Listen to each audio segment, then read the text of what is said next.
شیعوں کے مولانا ہوں،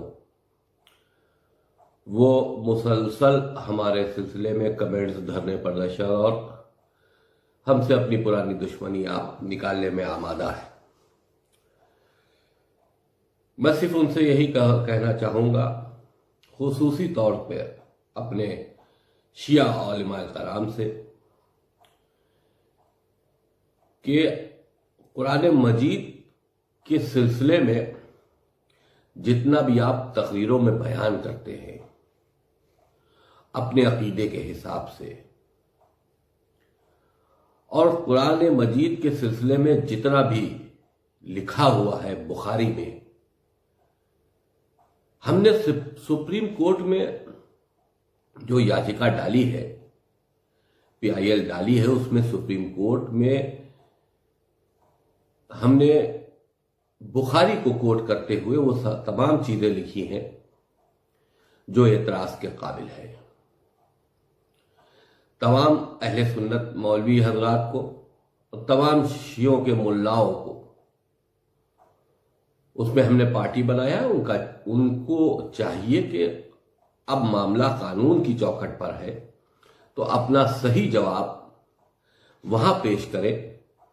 دھرنے، پردرشن، میرے سر کو قلم کرنے کے انعامات یا ظلم و زیادتی کے پیغامات جو دے کر اپنے اسلام کو پہچنوانے کی کوشش کر رہے ہیں، وہی تو میرا سوال ہے، کیا یہی اسلام ہے؟ اگر کہ دیکھیے، قرآن مجید کے سلسلے میں ایک صاف وضاحت ہم کر دیں، جو میں نے بخاری سے اور قرآن مجید کو پڑھ کے حاصل کی ہے، اس میں صاف یہ لکھا ہے کہ جب قرآن مجید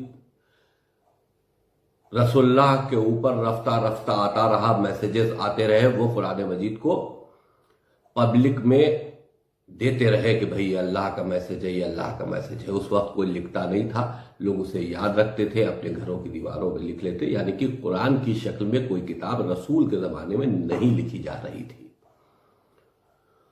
اور رسول کے انتقال کے بعد جب ابو بکر پہلا خلیفہ بنا تو اس نے ہونے والے دوسرے خلیفہ عمر سے بات چیت کر کے یہ طے کیا کہ ہم ان قرآن کی آیتوں کو اکٹھا کرائیں گے اور اکٹھا کرا کر اس کو ایک کتابی شکل دیں گے۔ اس کام کے لیے انہوں نے، جس کے لیے انہوں نے بخاری میں پہلے ہی کہہ رکھا ہے کہ صرف 4 لوگ جن کے نام دیے گئے ہیں، کہ صرف 4 لوگ قرآن شریف کے بارے میں رسول کے انتقال کے بعد جانتے تھے، مکمل طور پر جانتے تھے۔ اس میں مولا علی کا نام نہیں ہے۔ مولا علی جو ان کے ساتھ بچپنے سے رہتے تھے، معاذ اللہ وہ قرآن مجید جانتے نہیں تھے۔ بخاری میں صرف 4 لوگوں کے نام ہیں۔ ان میں سے ایک آدمی سے ابو بکر اور عثمان نے قرآن کو لکھوایا، یعنی کہ کلیکٹ کروایا، اور کلیکٹ کرا کے پتھر سے لکھ کر ایک کتابی شکل دے کر اس کو بنایا، اور وہ ابو بکر کے زمانے میں چلا اور عمر کے زمانے میں چلا۔ انہی نے اس کو پبلکلی نہیں جاری کر دیا۔ وہ قرآن مجید اس عمر کے مرنے کے بعد حفصہ کے گھر میں رکھ دیا گیا، جو پروفٹ محمد کی چوتھی بیوی تھی۔ اس کے بعد دور عثمان آیا۔ دور عثمان میں قرآن مجید کو لکھنے کی بات ہوئی، اور یہ کہا گیا کہ بہت سے قرآن یہاں چل رہے ہیں، تو عثمان نے حفصہ کیا سے وہی قرآن منگوایا جو ابو بکر اور عثمان نے لکھوایا تھا۔ منگوایا اور منگوا کر اس کی 4 جلد کروائی، کاپیاں کروائی، اور وہ حفصہ کا قرآن مجید حفصہ کو واپس کر دیا، اور ان 4 قرآن مجید کو رائج کر دیا، اور یہ کہہ دیا کہ اس کے علاوہ کوئی دوسرا قرآن مجید نہیں ہے، جس کے پاس ہے وہ جلا دے۔ یعنی کہ قرآن مجید کو جلانے کا حکم دینے والا تیسرا خلیفہ عثمان تھا۔ اور کتابی شکل میں جو لوگ اس وقت بھرم پیدا کر رہے ہیں کہ اللہ کی طرف سے کتابی شکل میں قرآن آیا اور اعتراض ہو رہا، نہیں، کتابی شکل میں آیا ہوتا تو کوئی اعتراض نہیں کرتا، چاہے اس میں کچھ بھی لکھا ہوتا۔ رسول آیتیں بیان کرتے گئے، اس کے بعد آیتوں کو اکٹھا بعد میں رسول کے مرنے کے بعد میں آیتوں کو اکٹھا کیا گیا اور ان کو جمع کر کے ایک کتابی شکل دی گئی۔ اب جمع کرنے والے کون تھے؟ کیا وہ آل رسول تھے؟ نہیں، صحابیوں میں سے تھے۔ آل رسول حضرت علی علیہ السلام جب اپنا قرآن عمر کے دربار میں، ابو بکر کے دربار میں لے کے گئے، جب قرآن ڈھونڈا جا رہا تھا تو انہوں نے اس قرآن کو منع کر دیا کہ ہم کو حضرت علی کا قرآن نہیں چاہیے۔ ہم نے تمام مجلسوں میں یہ سنا ہے کہ جو قرآن حضرت علی دینے گئے تھے، جو خلیفاؤں نے وہ قرآن نہیں لیا، وہ قرآن اب جب ہمارے امام کا ظہور ہوگا تو ان کے ہاتھ میں ہوگا۔ اگر کہ وہ قرآن جو امام علی کا ہے اور وہ آخری جو ہمارے امام ہیں ان کے ہاتھ میں ہوگا اور وہ ظہور کریں گے، تو یعنی کہ کچھ نہ کچھ تو اس قرآن میں غلط ہے، تبھی تو وہ صحیح قرآن لائیں گے۔ یا تو یہ عقیدہ غلط ہے، اور اگر عقیدہ صحیح ہے تو پھر یہ قرآن غلط ہے۔ قرآن کو لکھنے والے 3 خلیفہ اور پبلش کرنے والے 3 خلیفہ اور اس پہ قرآن کی مہر لگانے والے 3 خلیفہ، اور ان تینوں خلیفاؤں نے اس قرآن مجید کو جاری کیا۔ اب کہا جاتا ہے کہ ٹھیک ہے، کتاب عثمانی جس کو ہم قرآن مجید بھی کہتے ہیں، اس کو کتاب عثمانی بھی کہتے ہیں کیونکہ عثمان نے اس کو جاری کیا تھا۔ اگر کہ کہا یہ جاتا ہے کہ رسول کے بعد یہ سب واقعہ ہوا ہے، تو آل رسول نے کبھی بھی اس پر کوئی نکتہ چنتی نہیں کی، اس پر کوئی آبجیکشنز نہیں کیے، تو ہم کون ہوتے ہیں اس پہ آبجیکشنز کرنے والے؟ بہت سی ایسی مصلحتیں تھیں مولا علی کے زمانے میں جس کو مصلحتاً انہوں نے اس پر خاموشی اختیار کی۔ اگر کہ جو عثمان نے قرآن جاری کیا تھا، اگر کہ اس قرآن کو رائج کر دیا جاتا، جاری کر دیا گیا تھا، اس کو حضرت علی روک دیتے اور جو ان کے پاس قرآن تھا اس کو جاری کرتے، تو اسلام میں 2 قرآن ہو جاتے۔ سمجھداری کا فیصلہ کرتے ہوئے حضرت علی نے اپنے حق کو مارتے ہوئے ان خلیفاؤں کے قرآن کو پر کوئی آپتی نہیں کی اور اسی کو قرآن مان لیا۔ ہم یہ نہیں کہہ رہے کہ مکمل قرآن غلط ہے، ان کی کچھ آیتیں کیونکہ یہ سیدھے نہیں آئی ہیں، رسول نے لکھی بھی نہیں ہے، رسول کے خاندان سے لی بھی نہیں گئی ہے، یہ خلیفاؤں نے لکھوائی ہیں، تو اگر اس میں کوئی شک کی گنجائش ہو رہی ہو تو ہم اس پر شک کر کے ہم اس پر بات کر سکتے ہیں، کیونکہ یہ خلیفاؤں کی لکھی ہوئی کتاب ہے۔ ہم معذاللہ رسول سے سوال نہیں کر سکتے،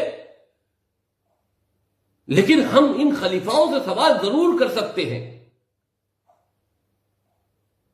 اگر کہ یہ بات کہی جائے کہ آل رسول نے اس بات کو کبھی خود توجہ نہیں دی یا کبھی خود اس پر اعتراض نہیں کیا، تو میں تمام شیعہ مولویوں، تمام شیعہ حضرات سے پوچھنا چاہتا ہوں کہ اعتراض تو انہی نے خلیفاؤں پہ بھی نہیں کیا تھا۔ پہلے خلیفہ چن کے آ گئے، رسول کی میت پڑی رہی، اس پہ شرکت نہیں کی اور چناؤ کر کے چن لیے گئے۔ دوسرے خلیفہ بھی بن گئے، تیسرے خلیفہ بھی بنا لیے گئے، چوتھے نمبر پر حضرت علی کا نام لایا گیا۔ انہوں نے چوتھا نمبر قبول کیا، جبکہ ان کو پہلا خلیفہ رسول ڈکلیئر کر کے گئے تھے، لیکن ان کے ساتھ ناانصافی ہوئی، لیکن انہوں نے اعتراض نہیں کیا۔ تو پھر ہم لوگوں کو چاہیے کہ پہلے ہم تینوں خلیفاؤں کو مانے، پھر چوتھے خلیفہ حضرت علی کو مانے، اور پھر پہلے امام حسن سے شروع کریں، دوسرے امام ہم امام حسین کو مانے، پہلے خلیفاؤں کو مانے، کیونکہ ہمارے اماموں نے کبھی ان پر اعتراض نہیں کیا تو ہم کو بھی ماننا چاہیے۔ بڑے شرم کی بات ہے شیعہ مولویوں سے ہم توجہ فرما رہے، شیعہ مولویوں کی ہم توجہ چاہتے، بڑے شرم کی بات ہے۔ آج تم ان شہزادی کے قاتلوں کی پیروکاری کر رہے ہو، آج تم ان ظالموں کی پیروکاری کر رہے ہو جنہوں نے شہزادی کے گھر میں آگ بھی لگائی ہے، شہزادی کی ملکیت بھی چھینی ہے، آج ان کی پیروی کر رہے ہو۔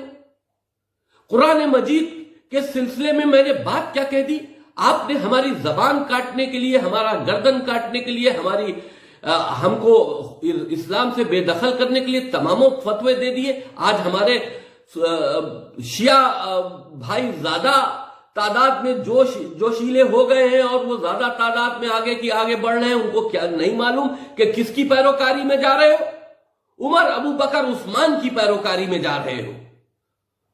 جس پر تمہارا عقیدہ لعنت بھیجنے کا ہے تم اس کی پیروکاری میں جا رہے ہو۔ قرآن تو ایک آڑ کی بات ہے، اور قرآن کے سلسلے میں جو میں نے باتیں کہی ہیں وہ جائز باتیں اس لیے ہے کہ قرآن میں دو طرح کی آیتیں ملتی ہے، ایک انسانیت کے لیے اچھے سندیش دیتی ہیں اور ایک انسانیت کے لیے برے سندیش دیتی ہیں۔ ہم نے یہی بات کہی ہے، جو انسانیت کے لیے اچھے سندیش دیتی ہیں وہ تو اللہ کے سندیش ہے، لیکن اللہ انسانیت کے لیے خراب، بے تکے، ظلم زیادتی سے بھرے کوئی بھی کلام نہیں کر سکتا۔ یہ میرا عقیدہ ہے، میرے اللہ کا عقیدہ ہے۔ ہم اپنے اللہ کے اوپر عقیدہ رکھتے ہیں، اپنے رسول پر عقیدہ رکھتے ہیں، اور ان کے ذریعے جو قرآن مجید کی آیتیں اتاری گئی اس پر عقیدہ رکھتے ہیں، لیکن کتاب عثمانی پر چیلنج کرتے ہیں۔ یہ سازشن کتاب عثمانی کو تیار کیا گیا، انہی کتاب عثمانی کی آیتوں سے ہمارے اماموں کے سل قلم کرنے کے فتوے جاری ہوئے ہیں، ہمارے اماموں کو جیل میں رکھا گیا ہے ان قرآنی آیتوں کا بیس بنا کر۔ ہم کو بھولنا نہیں چاہیے کہ ہم کیا کر رہے ہیں۔ 1400 سال پہلے اگر کسی نے آواز نہیں اٹھائی تو اس کا مطلب ہے اس حق کی بات کی آواز کوئی نہیں اٹھانے والا ہے۔ ہم کب تک ان کے تلوے چاٹتے رہیں گے؟ آج بھی ہم انہی قرآن کی آیتوں کے تحت پوری دنیا میں کاٹے جا رہے ہیں۔ ہم غیر مسلم سب کبھی پاکستان میں، کبھی افغانستان میں بری طرح کاٹے جا رہے ہیں، اسی قرآن کے حوالے سے کاٹے جا رہے ہیں۔ قرآن ایک وہ کتاب ہے جو چھوٹے موٹے انسان کی یا کسی چھوٹے موٹے عالم کی نہیں ہے، یہ اللہ کی کتاب ہے۔ اللہ جب بندوں سے کلام کرتا ہے تو اپنی اس لینگویج میں کلام کرتا ہے، اپنے ان وچاروں کے ساتھ میں کلام کرتا ہے جو پورے انسانوں کے لیے ہو، خاص کر کے کچھ لوگوں کے لیے فیور میں ہو، خاص کر کے کچھ لوگوں کے لیے خلافت میں۔ ہمارا اللہ ایسی دوہری نیتی اپنا نہیں سکتا۔ لاؤ مولا علی کا قرآن، ہم تو کہتے ہیں، چلیے میں رٹ واپس لیتا ہوں، ہم چیلنج کرتے ہیں شیعہ مولوی حضرات سے، عالم دین سے، جو 26 آیتوں کے سلسلے میں ہم نے رٹ داخل کی ہے، اگر ان 26 آیتوں کا عمل آل رسول نے، یعنی کہ پہلے امام سے لے کے آخری امام تک اپنی زندگی میں انہی نے اس کو کر کے دکھایا ہو، اپنی عملیہ زندگی میں اس پر ان لوگوں نے اس پر اپنے سے جوڑتے ہوئے کوئی عمل کیا ہو اور کتاب میں لکھا ہو، ہم کو لا کے دو، ہم آج اس PIL کو واپس کریں گے۔ قرآن مجید ہم اہل بیت کو کہتے ہیں بولتا قرآن ہے۔ جو قرآن بول رہا ہے وہ ان آیتوں پر عمل نہیں کر رہا ہے، اور جو قرآن خاموش ہے، کتاب کی شکل میں ہے،